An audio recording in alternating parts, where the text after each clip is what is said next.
자, 최근 들어서는 계속 제가 여러분들과 그 지난 기사를 보면서 얘기를 나누는 그런 시간을 갖게 되는데요. 여러분들과 이런 얘기를 가장 큰 이유 중에 하나는 여러분들이 평상시에 부동산에 대한 관심을 많이 갖지 않으신 분들이 많다 보니까 이 흐름에 대해서 놓치는 경우가 상당히 많더라라고 해서 그 부분에 대해서 여러분들하고 이야기를 나누려고 하는 그런 부분이라고 생각하시면 될 것 같아요. 자, 그러면은 오늘 몇 분 정도 될지 모르겠지만 좀 빠르게 한번 진행을 해보도록 할게요. 3월 5주차 기사들을 제가 보면서 몇 가지 좀 집어내고 제가 나름대로 생각했던 얘기를 한번 해보도록 하겠습니다. 자, 첫 번째 제목을 제가 세금, 또다시 세금이 증가하는 방향이다.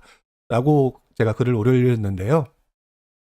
자, 보시면 지난 3월 29일자입니다. 얼마 되지 않았죠? 오늘 3월 31일 마지막 날이니까 3월의 마지막 날인데 바로 그저께 그 LH 사건 이후로 나왔던 기사입니다.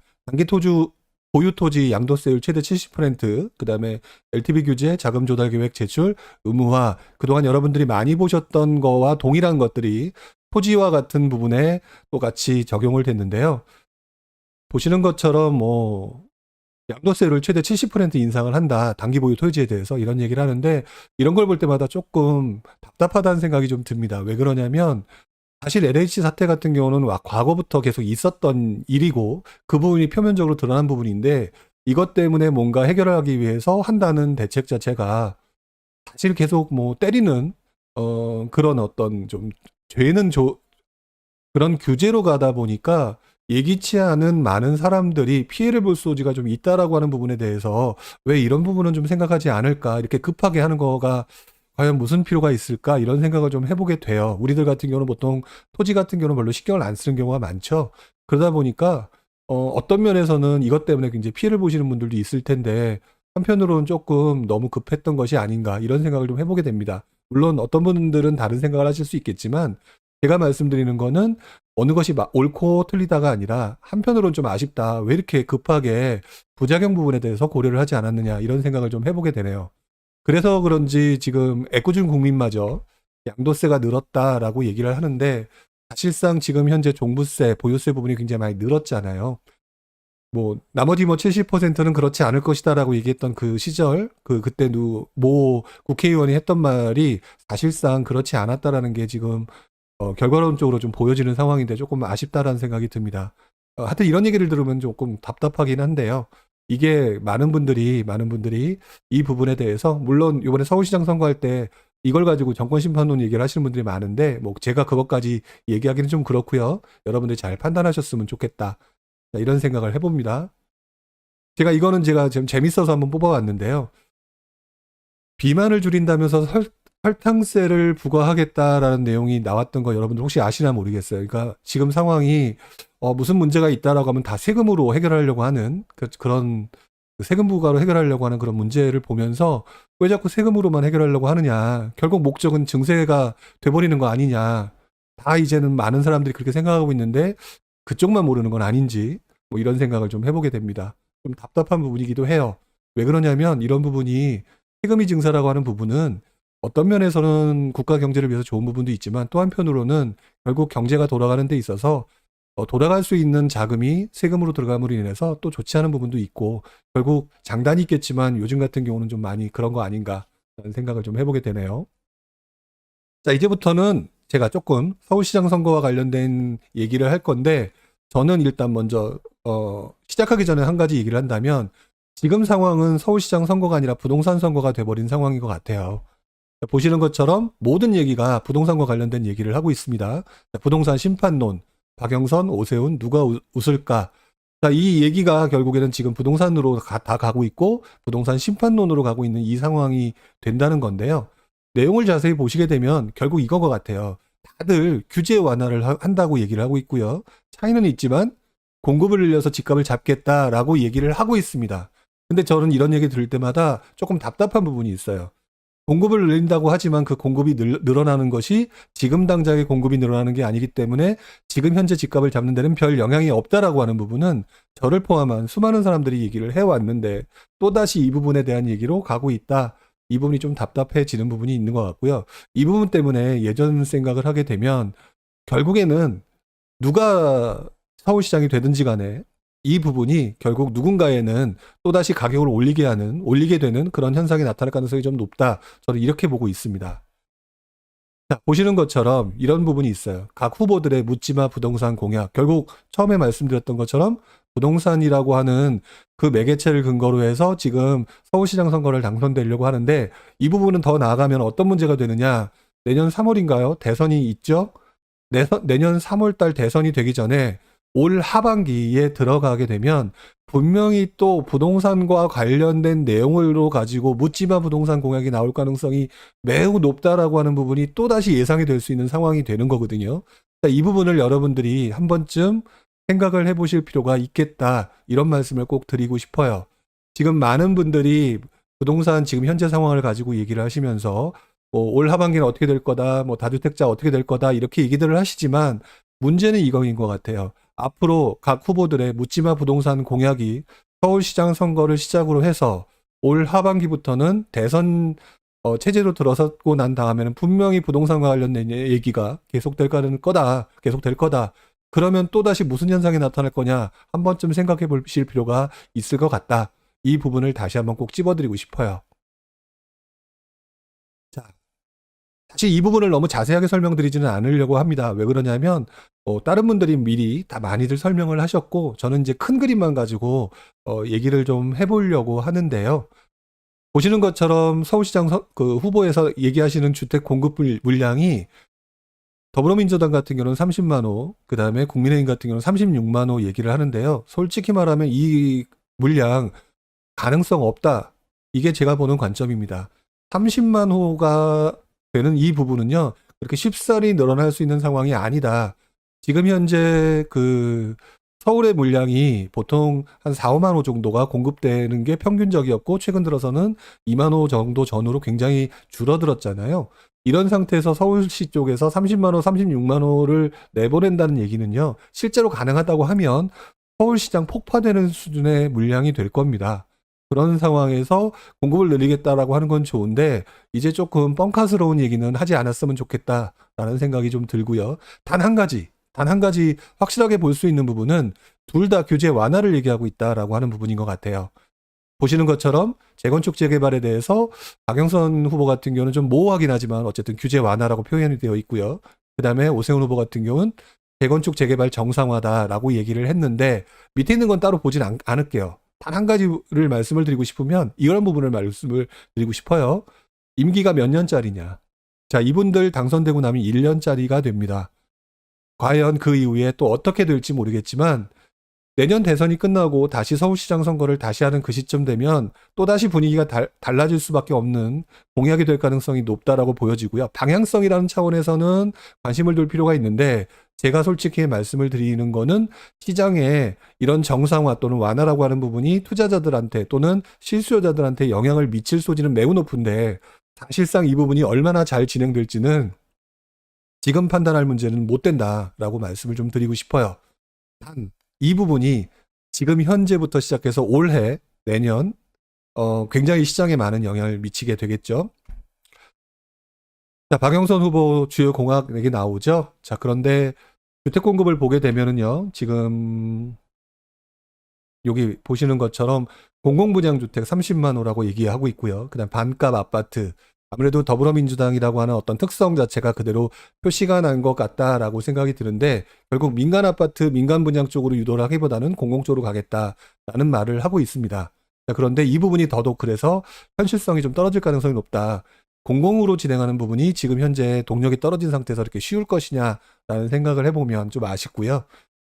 재건축 재개발 얘기는 사실 박영선 후보보다는 오세훈 후보에 대한 관심이 더 높은 것 같아요. 그래서 그냥 간단하게 여기는 보게 되는데, 어쨌든 재건축 재개발 좀 풀어주겠다. 원래 당론하고는 좀 달라진 부분이라 결국 나중에 시간 지나면 또 당론으로 돌아갈까 한 번쯤 생각해 볼 필요는 있겠죠.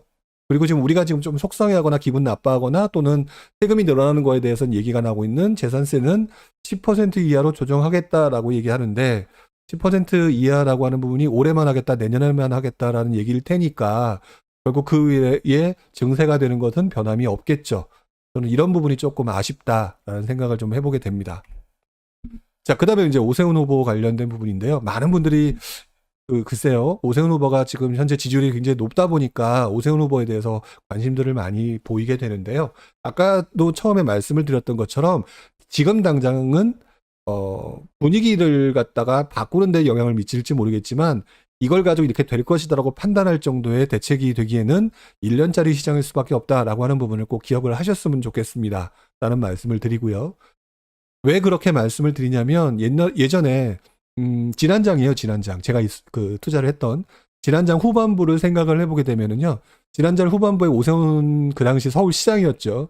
이분께서 그 당시 1, 2차 서울 뉴타운 이후에 3차, 4차 뉴타운을 발표를 하시고 그다음에 그걸 진행을 하겠다라고 얘기를 하시다가 분위기가 굉장히 안 좋아지는 상황이 그때 또 오니까 앞으로 뉴타운을 진행하지 않겠다라고 얘기했던 당사자이기도 합니다. 물론 그것 때문에 많은 분들이 빌라라든지 다른 쪽에 투자를 하러 들어갔기 때문에 또 약간 정치적인 부담이 있으셨는지 모르겠지만 모든 문제는 바로 그렇게 나타날 가능성이 있다라는 생각을 해보게 돼요. 그래서 저는 많은 분들이 박영선 그다음에 오세훈 해서 부동산 관련 중요 공약을 가지고 뭐 어떻게 될 거냐라고 얘기하시는데 솔직히 말씀을 드리면 저는 굉장히 좀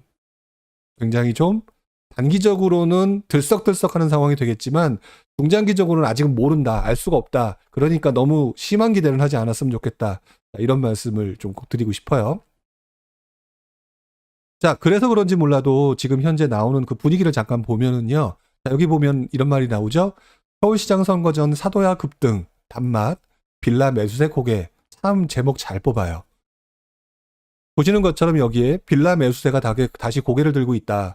사실 지난번에 이제 이사 부동산 대책, 공급 대책 때문에 현금 청산 얘기 때문에 많은 빌라 투자자들이 주춤하는 상황이었잖아요. 근데 지금 이제 재건축 재개발 이런 얘기를 또 이제 하겠다라고 하고 아무래도 두 사람 중에 누가 되든 간에 완화를 시켜주겠다라고 얘기하니까 공공재개발 좀 쉽지 않은 부분도 있는 것 같고 그러니까 다시 빌라에 대해서 일단 먼저 들어가는 그런 모습을 좀 보이고 있는데요. 사실상 지난장 후반부에도 동일한 현상이 나타났어요. 아까 말씀드렸던 오세훈 그 후보의 3차, 4차 뉴타운 그것 때문에 서울시장의 분위기가 상당히 강해졌었고요.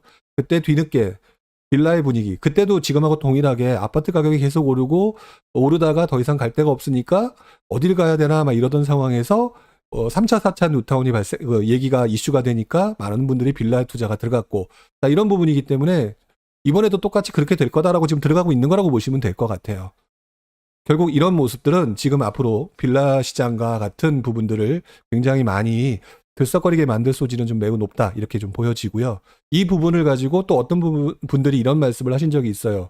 그렇게 돼서 서울이 이렇게 오르게 되면 수도권 지역이나 인천 지역 같은 경우에 빌라라든지 이제 재건축 재개발이 잘 안 될 수 있지 않느냐라고 얘기들 하시는데 그렇게 될 것 같지는 않아요.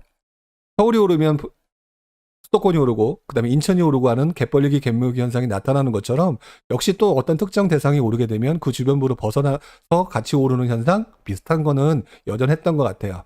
자, 오늘은 이 얘기보다는 지금 현재 분위기가 어떤지에 대한 얘기를 하고 있으니까 여기까지만 하고요. 자, 금방 전에 빌라가 오른다 이런 표현을 썼는데 이제는 또 강남 재건축 아파트 신고가 행진이란 말이 나오죠.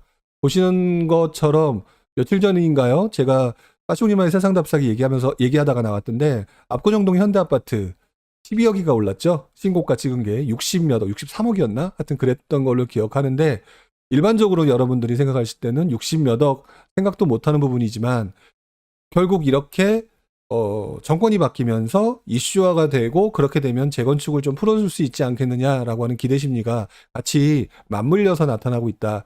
그렇게 여러분들은 항상 호재와 이슈라는 것을 따라서 같이 움직이는 모습을 보이고 있더라라고 하는 거는 예전이나 지금이나 변함이 없는 것 같아요. 자, 이뿐만이 아니죠. 아까 말씀드린 빌라를 좀 더 확대시켜서 보게 되면 서울 재개발. 자, 서울 재개발도 이렇게 되니까 뭐 엄청나게 올랐다. 결국 여기 이 말이 나와요. 지금 제가 빨간색으로 표시한 제일 마지막 분에 제2의 뉴타운 광풍이란 말이 나오죠. 사실상 저도 이 부분을 제일 걱정하고 있어요. 왜 그러냐면 뭐 걱정이라고 생각하시는 이 내용에 대해서는 여러분들이 어떤 걱정을 말하지라고 생각하실 수가 있는데 제2의 뉴타운 광풍이라고 하는 부분은요. 그 당시 뉴타운 광풍이라는 게 이슈몰이가 되면서 당시 이명박 서울시장부터 시작했던 당시 뉴타운 광풍이 계속 이어졌고요. 웬만한 정치인들이 다 웬만한 동네에서 다 뉴타운 얘기를 했단 말이에요. 부동산 시장은 상승장이고 서울 아파트, 기타 주변 아파트 다 많이 올랐고 투자하기는 하긴 해야 되겠는데 투자할 때는 없고 그러던 차에서 흔히 말하는 썩은 빌라, 우리들이 요즘에 썩빌이라고 얘기하는 그런 대상이 결국 호재가 같이 맞물리면서 정말 많은 사람들이 몰려들었단 말이에요. 그러다 보니까 어느 정도 진행이 되었던 그 관리처분 인가라든지 사업시행 인가라든지 이렇게 들어갔던 대상 지역이 아닌 나머지 지역도 엄청나게 오르는. 재밌는 거는 그 이후에 그분들은 장렬히 전사하셨다가 전설로 남아있단 말이에요. 왜? 초기 재개발이다 보니까 나중에 제대로 진행이 안 됐고 그런 부분이 지금까지 이어지면서 당시 많은 사람들이 뉴타운 광풍으로 인해서 피해를 많이 봤다. 이게 실제 사례니까 이런 부분이 지금 가장 우려가 되는 것 같다. 저는 이렇게 말씀을 좀 드리고 싶어요. 결국 지금 서울시장 선거 자체가 이렇게 움직이고 있잖아요. 빌라 매수사가 선점하려고 하는 사람들이 움직이고 있다. 그 다음에 재건축 재개발 서울시장 풀어주려고 하니까 강남 재건축, 서울 전체 지역의 재개발 뭐 이렇게 해서 움직이고 있다라고 해서 정부가 원하고 있는 부동산 시장의 안정 부분을 말로는 안정이라고 하지만 실제로는 결국 선거 때문에 계속해서 펌프질을 하고 있는 상황을 만드는 이 상황 참 답답한 부분이죠. 자, 이 부분이 저는 내년도 대선 전초전에 이번뿐만 아니라 앞으로 이어지는 1년간이 이런 현상이 계속 나타날 거 아니냐 답답하다는 말입니다. 왜? 집값이 그래서 계속 들썩거릴 수 있는 소지가 있다라고 말씀을 드릴 수 있는 거죠. 물론 지금 제가 드리는 말씀 중에 아니 왜 답답하지 나 투자해야 되는데 라고 생각하실 수 있는데요. 전 멋모르고 들어오셔다가 굉장히 들어오셔서 되게 나중에 큰 피해를 보실 수 있는 그런 분들에 대한 우려를 말씀을 드리는 거니까 그 부분은 여러분들도 한 번쯤 꼭 기억을 해주셨으면 좋겠다. 결국 지금 아까 말씀드렸던 것처럼 다들 우왕좌왕하는 것 같아요. 모순되는 상황이 계속 벌어지고 있죠. 지금 며칠 남지 않았는데 뭐 박영선 후보와 오세훈 후보 간의 어떤 그 지지율 격차가 뭐 엄청나게 벌어졌죠. 그래서 그런지 몰라도 그동안은 꼼짝도 안 하지 않았던 부동산 얘기만 하게 되면 CR도 안 먹혔던 소리라고 얘기를 하던 이쪽에서 여당 지도부 쪽에서 뭐 죄송하다라는 자성의 발언이 나왔다라고 하는데 글쎄요. 이게 자성일지 아니면 선거 전략인지 뭐 여러분들 다들 알고 계실 테니까 저는 뭐 제가 따로 얘기하지는 않겠습니다. 다만 그렇게 얘기를 하고 있는 것 같다라고 말씀을 드리고 싶고요. 제가 여기서 조금 어이가 없었던 부분이 바로 이 부분이었죠. 김상조 정책실장 전격 경질 글쎄요. 그렇게 계속해서 저희들한테 뭐라고 하다가 막상 그러니까 꼬리를 자르듯이 자른 것은 아닌가 이런 생각을 해보게 되는데 재밌는 거는 김상조 정책실장 얘기 말고 오늘 좀 전에 제가 봤어요. 박주민 국회의원이죠. 또 뭐가 월세 올렸다면서요. 그 얘기를 들어보면서 참 답답하다 이런 생각을 좀 해보게 됩니다. 결국 이 부분이 결국 앞다르고 뒤다르고 결국 신뢰감의 문제가 계속 이어질 것이고요. 이런 부분이 앞으로 다가올 그런 공급의 부족과 그 다음에 정책의 실기랑 맞물리면서 패닉바잉 현상이 나타날 수 있는 소지가 있고 여기에 선거 전략으로의 부동산 대책 이 부분 부동산 그 공약 이 부분이 영향을 미칠 수 있는 시기가 굉장히 좀 중요하다. 이 부분이 의외로 굉장히 큰 영향을 미칠 수 있는 소지가 높을 거다라고 저는 생각을 하고 있습니다. 어쨌든 이 부분을 보면서 좀 깝깝하긴 했었어요. 더더구나 이관하면 그랬던 게 아니라 그 전에 그 우리 알고 계시죠? 흑석 김희경 선생님부터 시작해서 그 밖에 김종원 정책실장인가요? 하여튼 그 당시 그분들 뭐 그다음에 그 반포 노영민 선생님인가요? 뭐 이렇게 얘기도 나오고 그러면서 물론 이런 내용들이 약간 이쪽 부동산 투자자들이나 이런 쪽에서 나오는 약간 그 폄하의 발언이긴 했겠지만 어떤 면에서는 그 사람들의 심리를 우리들의 심리를 그대로 표현해 준 거 아닌가 이런 생각을 좀 해보게 됩니다. 자 여기다가 지금 이런 내용이 또 추가가 됐죠. 부동산 실수요자에 대한 대출 규제 완화를 시행하겠다. 저는 이 얘기 들으면서 진작 좀 해주지 왜 지금에 와서라는 생각을 좀 해보게 되는 것 같아요. 왜 그러냐면 지금 집값은 다 올라버렸고 이 상황에서 집을 살 수 있는 사람 대출 못 받게 했잖아요. 그러면 대출 규제 완화를 해주는 건 좋아요. 근데 비싸게 올라버린 집을 사야 되는 상황을 만들어주는 거잖아요. 만들어주게 되면 결국 지금 정부가 맨날 얘기하는 게 요즘 들어서 서울 부동산 시장 하향 안정되고 있다, 괜찮다, 신호가 좋다, 이렇게 얘기를 하고 있는데, 지금은 그러지 않아도 실수요장의 시장이거든요. 그런데 대출 규제 완화하겠다? 근데 신뢰감은 떨어지는 상태에서 이거 해주게 되면, 글쎄요. 당연히 이분들한테는 좋은 부분도 있겠지만, 또 한편으로는 이게 모순되는 상황 아닌가라는 좀 생각을 해보게 되는 것 같아요. 그래서인지 신문기사에서 이렇게 나오죠.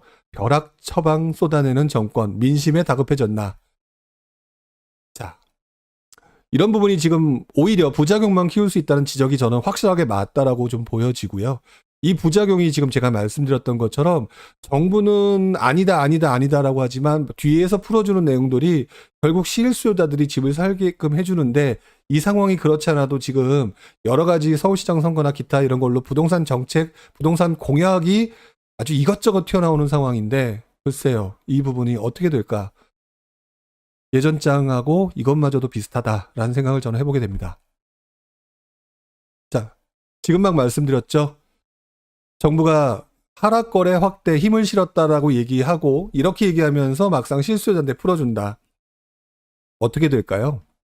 이 부분을 한 번쯤 여러분들 고민하셨으면 좋겠다. 아마 이 내용을 오늘 아마 무주택자 여러분들도 들어보실 거란 생각을 해요.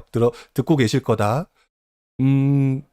무주택자 여러분들이 집을 저는 사야 된다라고 저는 항상 얘기를 해왔던 입장이었는데요.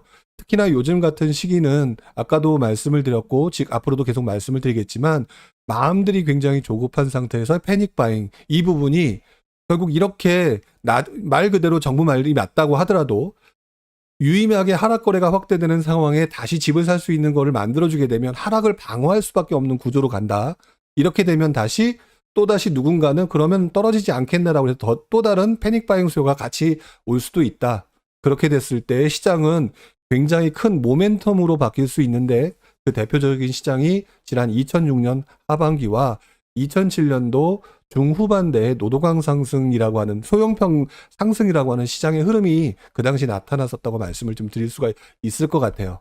자, 그래서 저는 개인적으로 지금 현재 요건 이 기사에서 나왔던 얘기인데요. 그 중에서 제가 꼭 하고 싶었던 말은, 지금 시장 경제는 서로 연결되고 있는 시장인 것 같아요. 금방 말씀드렸던 것처럼 실수요자들만 풀어준다고 이게 실수요자들만 좋은 시장이 아니라, 결국 이렇게 풀어준 시장이 부동산 시장의 하방을 막아줄 수 있고 또 오히려 올라갈 수 있는 그런 어떤 디딤돌이 될 수 있는 소지가 높은, 이렇게 서로 연결되는 시장이 지금 현실적으로 나타나는 모습인 것 같고요. 더더구나 집값 상승 요인은 계속해서 여전한 상태에서 대출 규제 완화 신호가 시장을 자극할 수 있다. 지금 언론에서도 벌써 이렇게 나오고 있죠. 이런 내용이 여러분들이 얼마나 느끼셨는지 모르겠지만, 지난장을 봐왔던